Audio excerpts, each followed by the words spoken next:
बिस्मिल्लाहिर्रहमानिर्रहीम। तो पार्ट 7 है अपने पास। The height of a tower is 20 metres and the length of its shadow is 25 meters.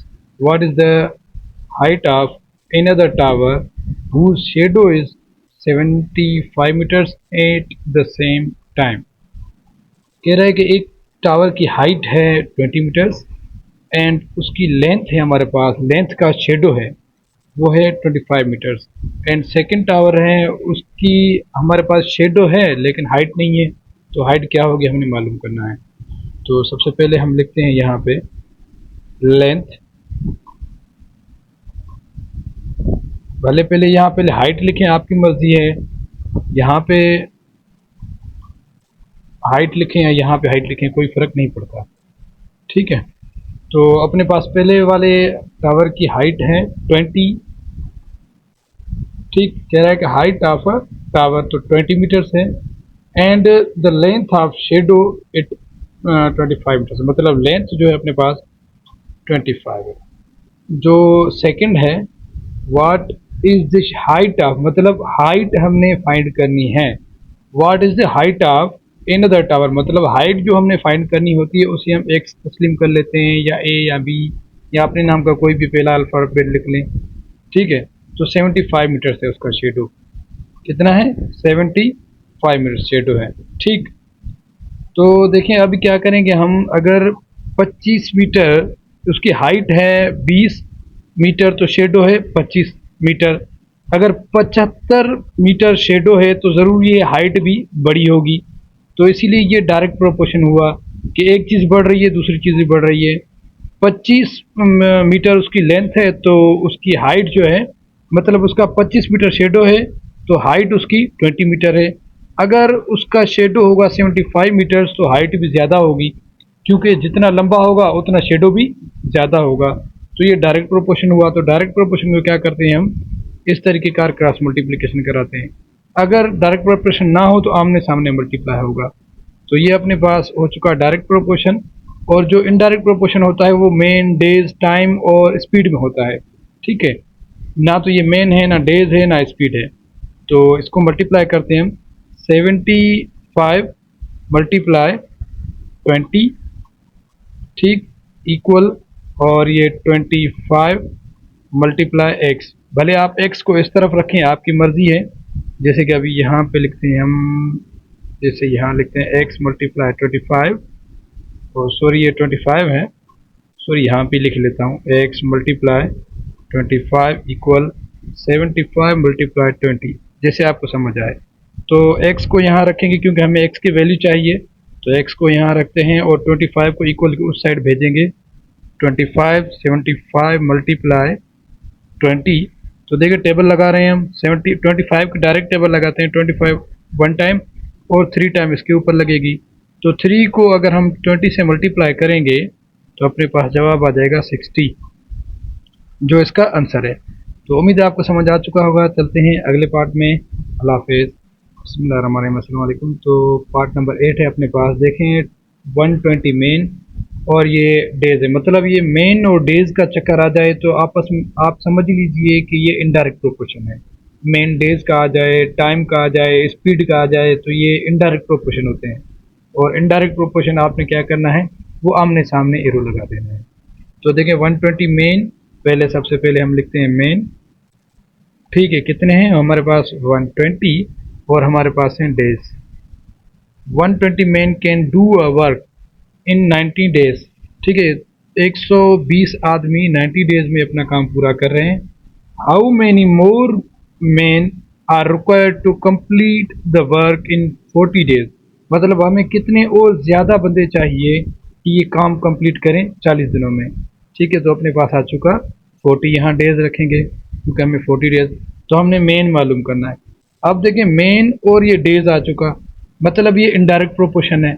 और जब इनडायरेक्ट प्रोपोर्शन आ जाए तो आपने सोचना नहीं है कुछ भी, आमने सामने एरो लगा दो बस, ठीक है। 120 को मल्टीप्लाई करो 90 से और x को मल्टीप्लाई करो 40 से, तो x मल्टीप्लाई 40 इक्वल 120 मल्टीप्लाई 90, तो x को यहाँ रहने दो और 40 को इस साइड इक्वल की भेजो, तो 40 और ये 120 मल्टीप्लाई 90।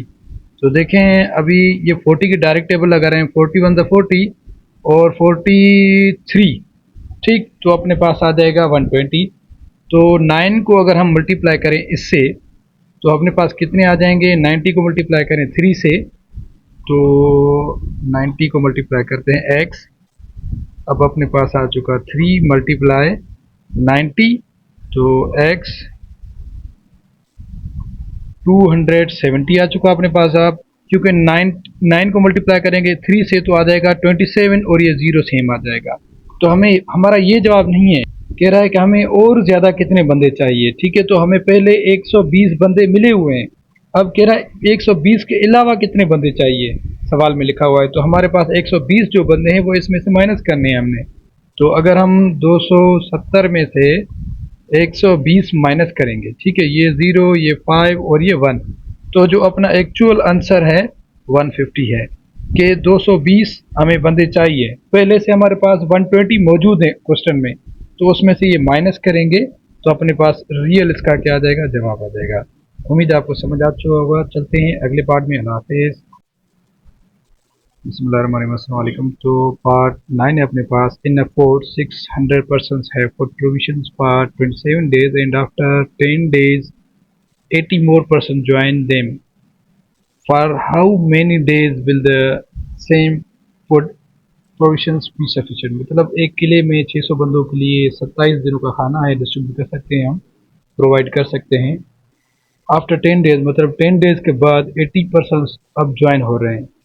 तो हाउ मैनी डेज मतलब हमने डेज फाइंड करना है कि सेम फूड उनमें प्रोवाइड कर सकें, कितने डेज अब हमने मालूम करने हैं।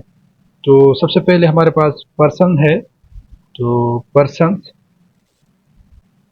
ठीक, तो पहले कितने हमारे पास पर्सन हैं, 600 हैं, और अपने पास क्या है, डेज। तो हमने डेज मालूम करने हैं, किसके डेज मालूम करने हैं कि 80 मोर पर्सन ज्वाइन हुए हैं। तो जो आफ्टर 10 डेज बाद मतलब 10 दिनों के बाद जो बंदे ज्वाइन हुए उनका हमने खाना मालूम करना है, ना कि जो 27 दिन खा चुके हैं। तो ये 10 डेज के बाद ये ज्वाइन हुए हैं, तो इसमें से 10 ख़त्म करना पड़ेगा हमें 27 डेज में से, ठीक है। 10 को अपने क्या करना पड़ेगा, माइनस, तो अपने पास आ जाएगा 17, ठीक।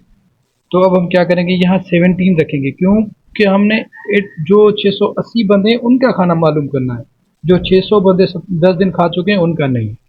तो अब हम क्या करेंगे, यहाँ 680 बंदों का खाना, तो 600 प्लस 80, ठीक, तो ये आ जाएगा 680, ठीक। तो 680 बंदों का हमने खाना मालूम करना है।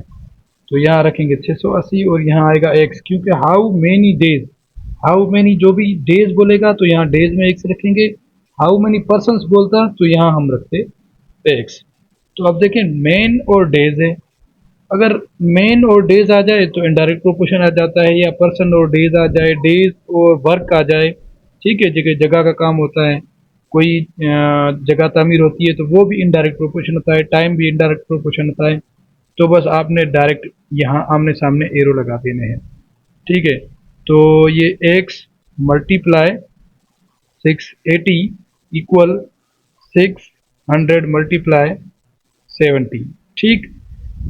तो x को यहाँ रखेंगे हम, और 600 मल्टीप्लाई 17 डिवाइडेड 680, तो 0 को 0 में ख़त्म करें, ठीक। अब टेबल लगाएं, तो टेबल लगाते हैं, पहले छोटे छोटे टेबल लगाते हैं, 3 टाइम, ये 4 टाइम, ये 3 टाइम, ये 0। अब देखें फिर भी नीचे भी इवन है ऊपर भी इवन है तो लगेगी टेबल। और ऐसा करते हैं हम कि इसके साथ टेबल क्यों ना लगाएं, 17 और 17 ये हो जाएगा अपने पास 34 हो जाएगा। तो 17 तो 17 और 7 2 13। अब देखें इसमें अगर 2 1 2 और ये 15, तो अपने पास जो जवाब आ चुका है x इज इक्वल टू 15। तो अपने पास जवाब आ चुका है कि और 15 दिन ये खाना प्रोवाइड हो सकेगा। उम्मीद है आपको समझ आ चुका होगा। चलते हैं अगले वीडियो की तरफ। अल्लाह हाफिज़।